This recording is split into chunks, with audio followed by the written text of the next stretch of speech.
Astatke. More vocal warm-ups, hey? We never do vocal warm-ups. No. We should do some. Unique New York. Unique New York. Do I actually do the facial expression you're doing? Yeah. Unique. I New wasn't York. doing it like I Yes, was a you were. gremlin. I was smiling.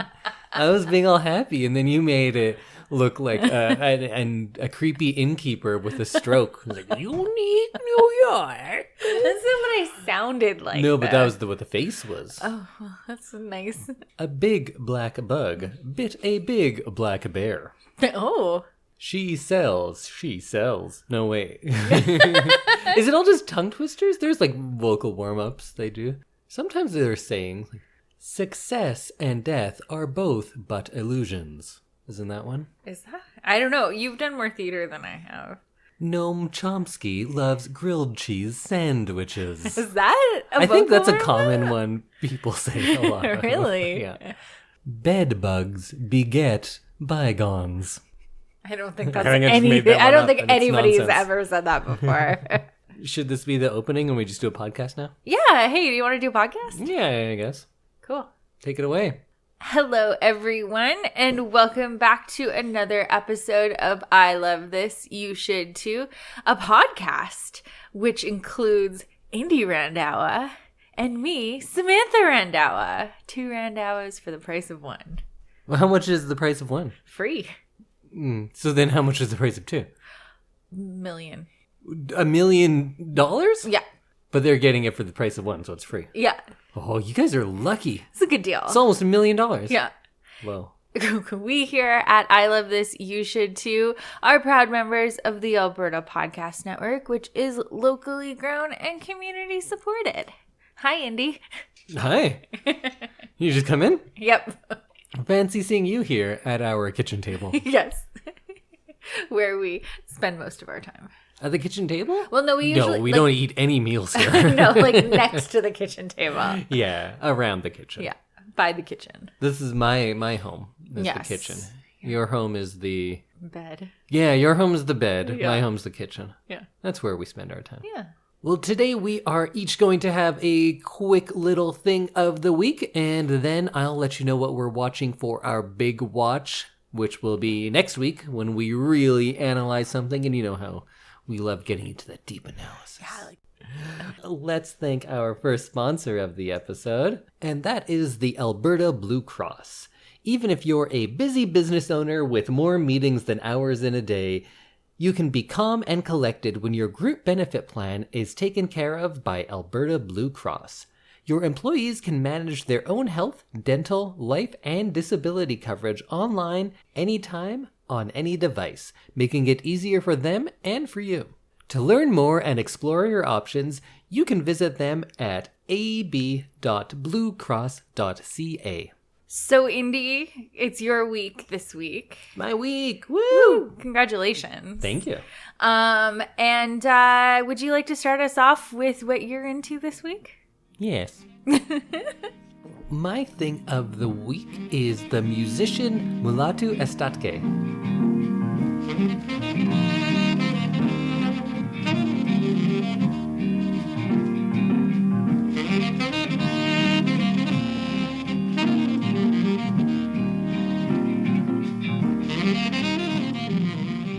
So this is a song of his called Tzeta, and you'll have to forgive, I have no basis of Ethiopian pronunciation, so this might all be very wrong. Seems hard. Yeah, but that translates roughly to nostalgia, and I get that this music isn't for everyone, and it might feel old-timey or maybe just like, weird to you, but follow me here, and I know I'll probably sound like I'm high, but I'm not.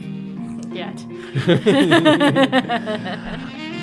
I just wish that everyone could try to listen to music completely out of context.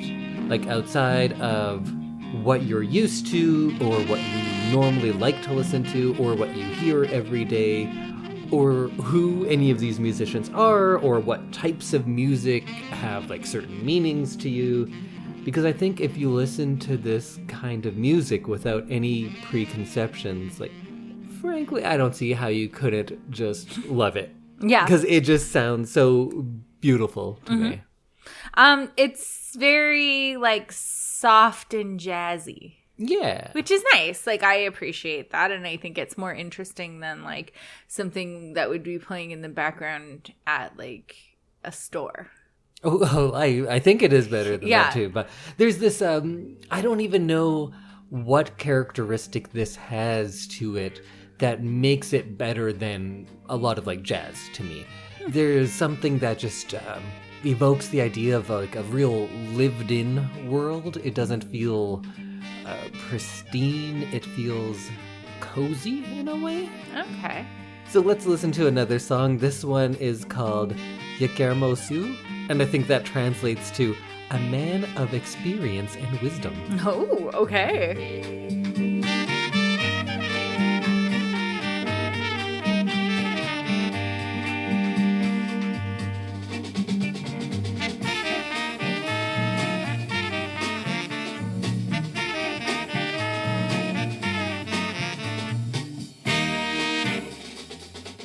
So Mulatu Astatke was born in Ethiopia in the city of Jimma in 1943, and his family sent him to Wales, and he was going to learn engineering at a college, but instead he started just studying music and got a degree in music instead of doing any of that stuff that his family wanted him to do. Okay. And then he went on to live in the United States, and that's where he kind of got more into a lot of the Latin jazz.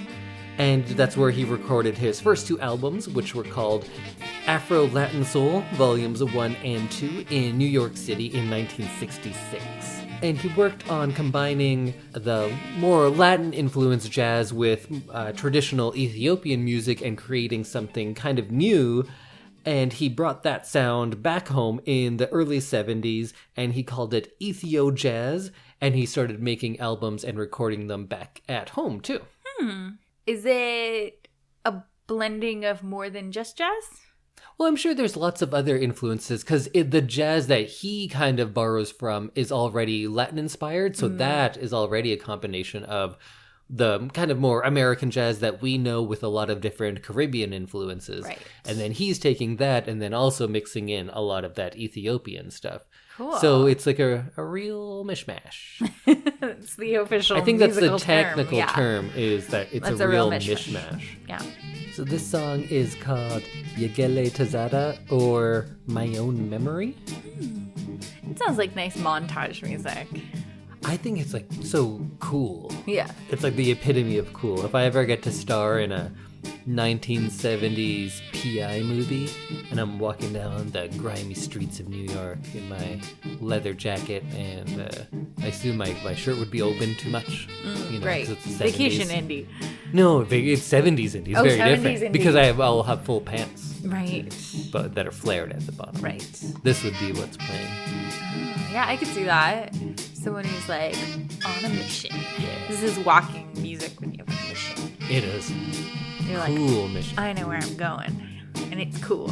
It is very cool. Yeah.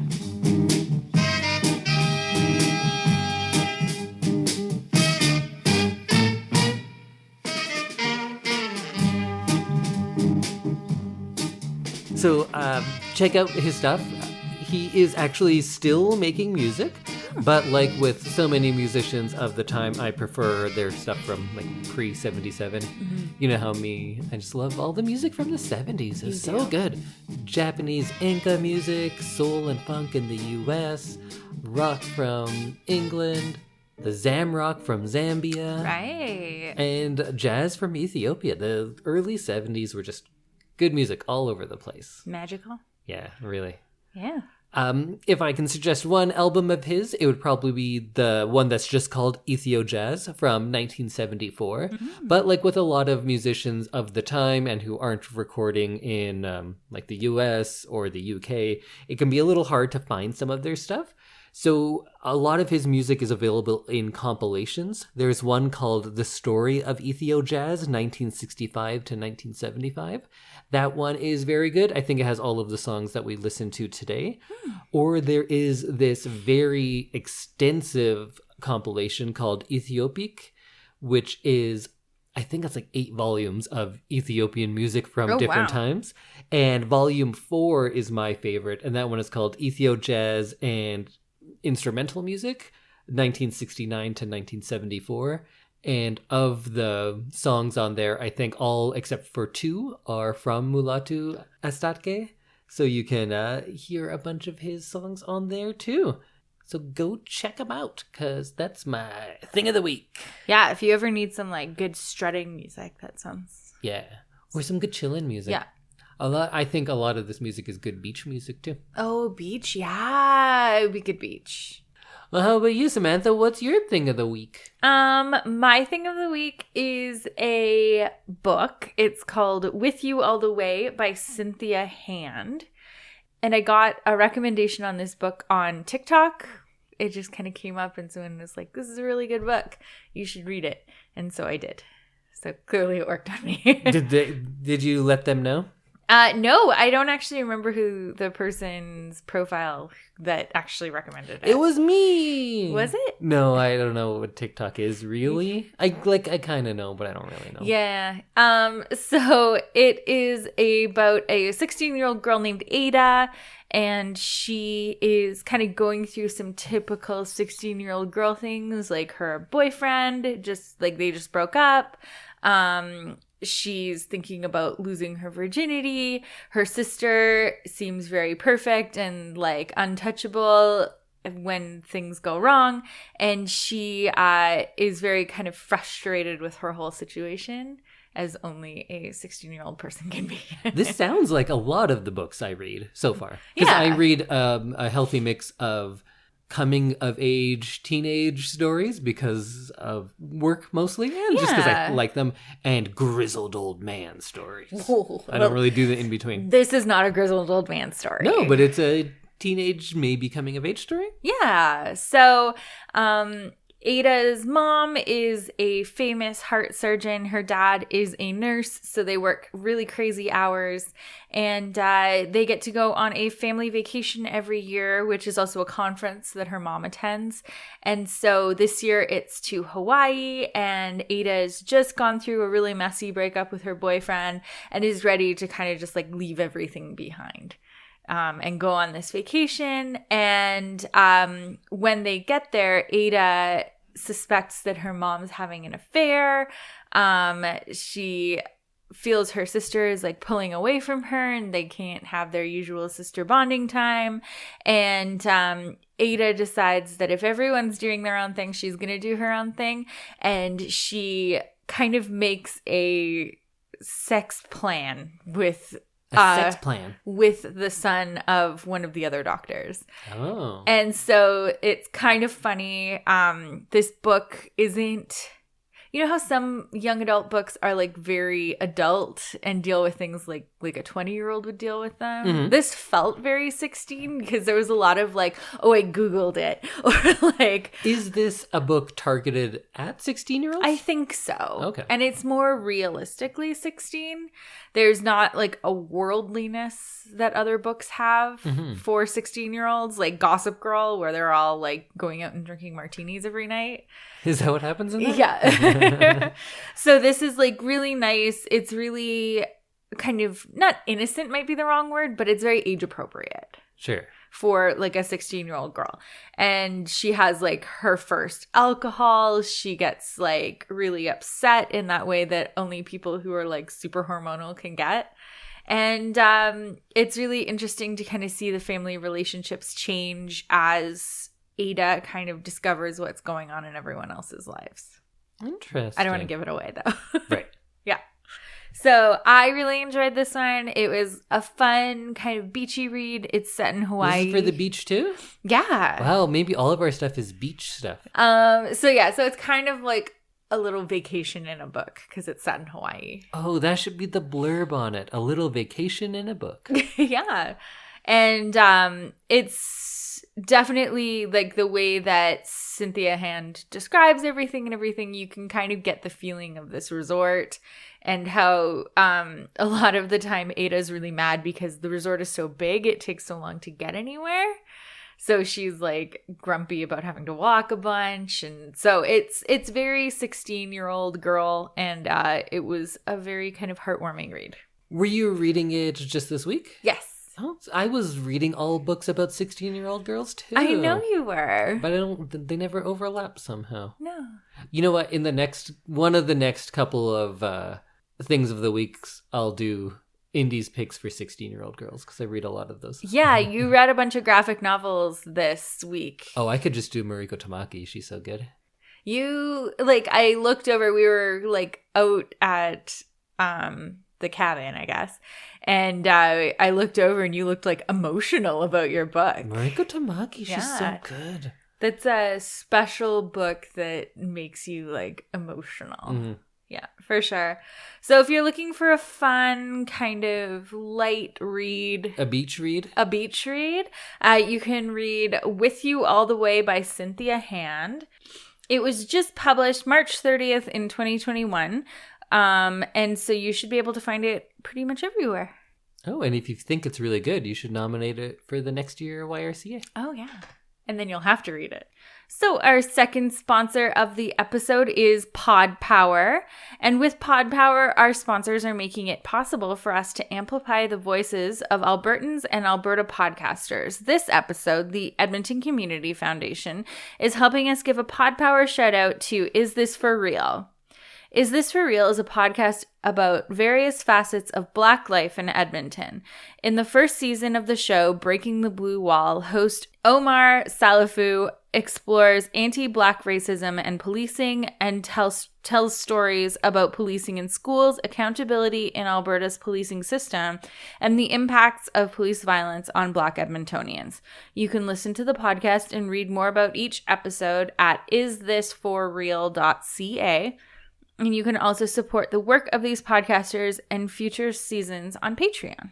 Awesome. I haven't listened to that podcast in quite some time, I must admit, but I do follow it on Instagram, and I like a lot of the stuff they're putting out there. So I think just based on that, I can recommend it, right? Yes, I think so.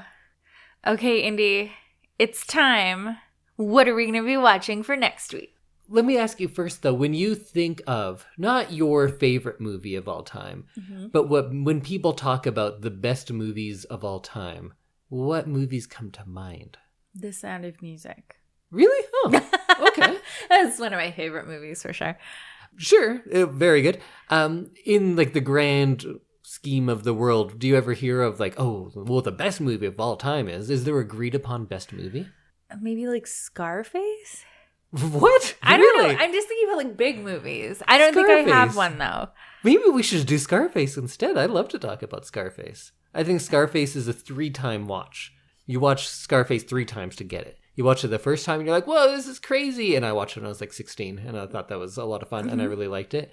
And then I watched it again when I was like 21 and you're like, oh, this is over the top nonsense. And then you watch it a third time when you're older and you're like, I get it. The over-the-top nonsense is a mirror for his own excesses and the excess of the 80s, of the drug culture and everything like that. So Scarface, you need to like watch it 3 times over years to fully appreciate it, I think. Okay. But I've never heard people who love Scarface and have Scarface posters, I've never heard anyone say it's the best movie ever, but it's a I don't know. I was just thinking about like big movies that have big followings. Well, I was trying to lead you into saying Citizen Kane so I could be like... I don't know that I ever would have gotten there. I thought, and I think a lot of the world believes, that even if you don't think it is the best movie of all time, it is regarded as the best movie ever made. Okay. Many people think that. Samantha doesn't, and people she knows don't. Apparently not. Never come up. Have you heard of Citizen Kane? I've heard of it. Okay. Do you know anything about it? No. I don't really know anything about Scarface either.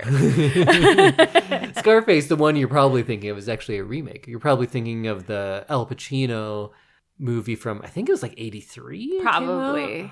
Sweet soundtrack. But there was an earlier one with, I think, Paul Muni. It's like from the late 30s, early 40s maybe. Okay. Man, I really want to do Scarface now. But Citizen Kane, what does it conjure anything in your mind?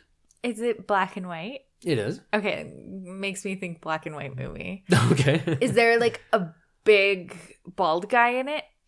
Or maybe someone wearing a hat. There might be some, there might be. There might be a hat in it. Okay, well, those are there my might guesses. be a big bald guy. I'm trying to think. It's about a man, and it's through the years, so I don't know if at the end if he is bald or not. I can't remember. Or if he wears a hat. At any I think he point. does wear a hat at some point. Okay. I think actually on the Criterion Collection DVD that I have, he is wearing a hat on the cover. Okay, well, then that's what I was thinking. Is it? Yeah. Or are you just thinking of any black and white movie because everyone wore hats then? Yeah, probably not. You're probably correct. Tell me more about this You movie. might be thinking, you're probably thinking of Miller's Crossing. I don't know what Miller's I don't know. Crossing is. It just has hats in it. Okay. You're probably thinking of The Good, the Bad, and the Ugly. I also don't know that movie. Yeah, lots of hats. Okay. Maybe it's The Searchers. Again. Listing all hat movies. Okay. Do you know anything about Rosebud? Alberta? No. Rosebud.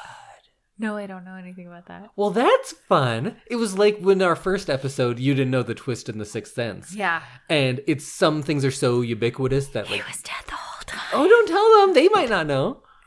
This is a spoiler zone right now. No, it's not. This episode isn't. Oh, sorry. Next episode is. And only for the movie we talk about. Okay. But you know what? They've had it long enough. Yeah. Go listen to our second episode. Like 2.5 years ago. 3.5 years ago. No, it came out in 1999. No, I mean, since they've been listening to the show. Oh, since we podcasted. Yeah. Yeah, okay. Okay. Yeah, you should listen to every episode. Obviously. But what was I saying? Citizen Kane.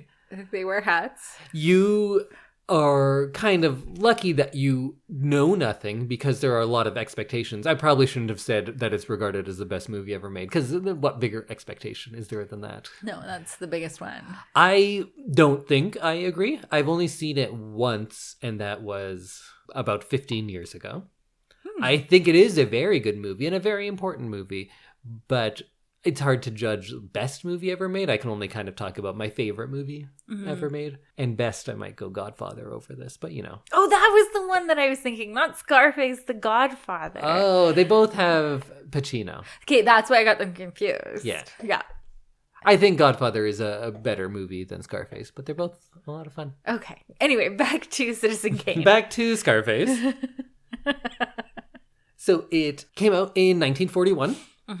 Well reviewed, did not do well in the box office, lost money and stuff. And there's a lot of reasons for that. People love to talk about that, like, oh, did you know everyone hated it when it came out? But now we think it's the best movie ever. Wow, people back then were dumb. That's not really how it went. It was very, very well reviewed and was nominated for like 6 or 7 Oscars or something. Oh, Didn't wow. do particularly well because it didn't win much. And when they would say the nominees and they'd say Citizen Kane, it got booed. What? At the Oscars. What? Aren't And- the Oscars bunk anyway? Yes, they are. Okay, good. I like your use of the word bunk as well. You're rubbing off on me. I never say bunk. You've said bunk before. What? Yeah. I've never said bunk. Then I don't know where that came from. I say crunk all the time. And dunk. Crunk, crunk, crunk. I say dunk a good bit. Yeah. And hunk. I'm always referring to people as hunks. But never bunk. Sorry. No, never bunk. That's where I draw the line. Maybe it's Kim who says bunk. It's probably Kim. Yeah, okay. Kim, do you say bunk a lot? Yeah, let us know. I was waiting for her to answer. But that whole narrative that it was hated and now we're smart and love it, that's not exactly what happened. But we'll talk into why it didn't do well, mostly because of lawsuits. Litigious. Yes, because it's partially based on, what's the guy's name? William Randolph Hearst? What's Hearst's name? The, like, big bad... Yeah, William Randolph Hearst. Yeah. So it's kind of based on his life.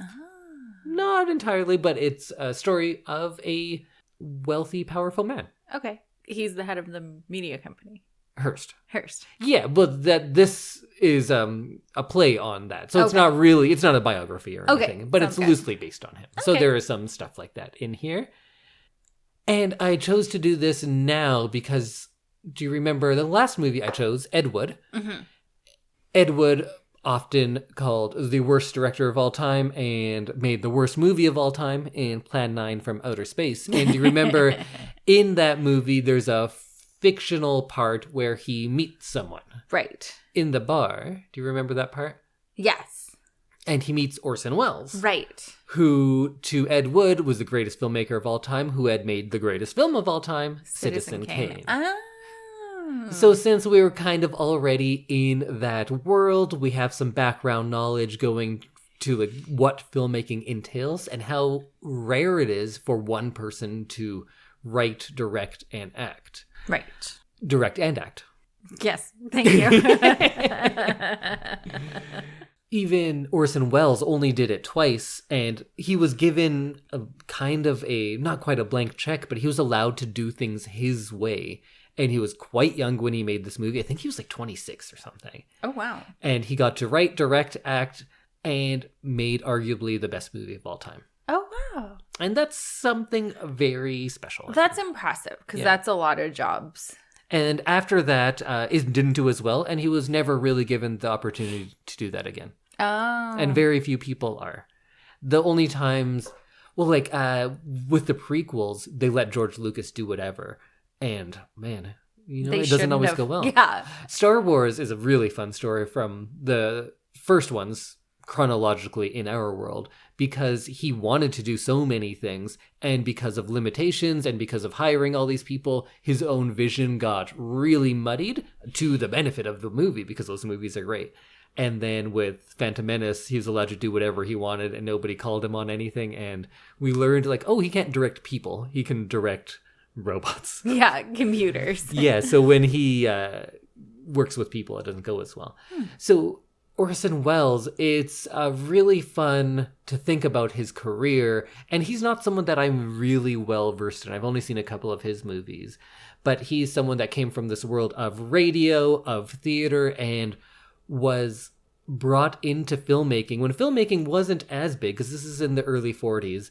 And big, of course, but maybe not as well known. You don't bring someone into the world of filmmaking anymore, and everyone's talking about like, oh, did you hear who they're getting to make a movie? Isn't that going to be fun? We don't really do that much anymore. And that was the case. He was this prodigy from the world of theater and radio, and everyone was really excited to see what he was going to do in the world of film. And he made maybe the best movie ever made. Ever. Maybe. Yeah. A lot of people think so. I'm excited to see this. So we are going to be watching Citizen Kane from 1941, written, directed, starring Orson Welles. And he has that voice like Brain from Pinky and the Brain. So you'll get to hear a lot of that, which is fun. That's exciting. And you can watch this in a number of places. I always say go check out your local library. They should definitely have it. If they don't, tell them to get it, and then they'll go get it. You can do that at libraries. Yeah, you can say, like, hey, can you should have request. this. And then they go and get that thing. And if you say, this is arguably the best film ever made, they're going to get it. So go check it out. You can also view it on Amazon Prime Video if you have that. You can find it at places like the Internet Archive, but not as great of a print. Right. So I would say the Amazon one, or if you can get one of those nice prints from your library. And by print, I know you're not going to get a 35mm reel, but like the Blu-ray or that Criterion DVD, they're all very nice looking. Nice. So go check it out. And I have so much more to say, but why? Let's watch the movie Save it for and then next week. say it all next week. When we talk about men with hats. Yeah, and Men Rosebud. in black and white. What does Rosebud mean? I could just tell you the first scene. Someone says, Rosebud. And now everyone's like, what's that? Starts off with a mystery. That's kind of fun. Oh, that is fun. I like that. I like a good mystery. Yeah. A real thinker. In the past, you told me you don't like real thinkers. No, I'm trying to be more thinkery. More thinky? Yeah. All right. This might be a little thinky. Maybe not that much.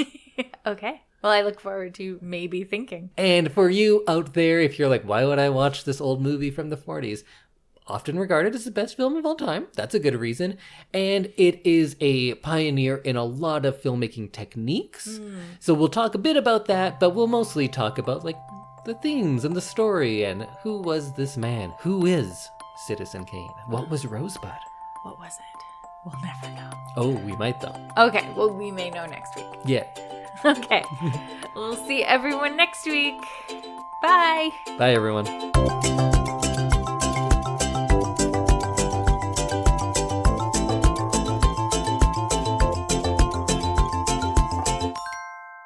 Whoa.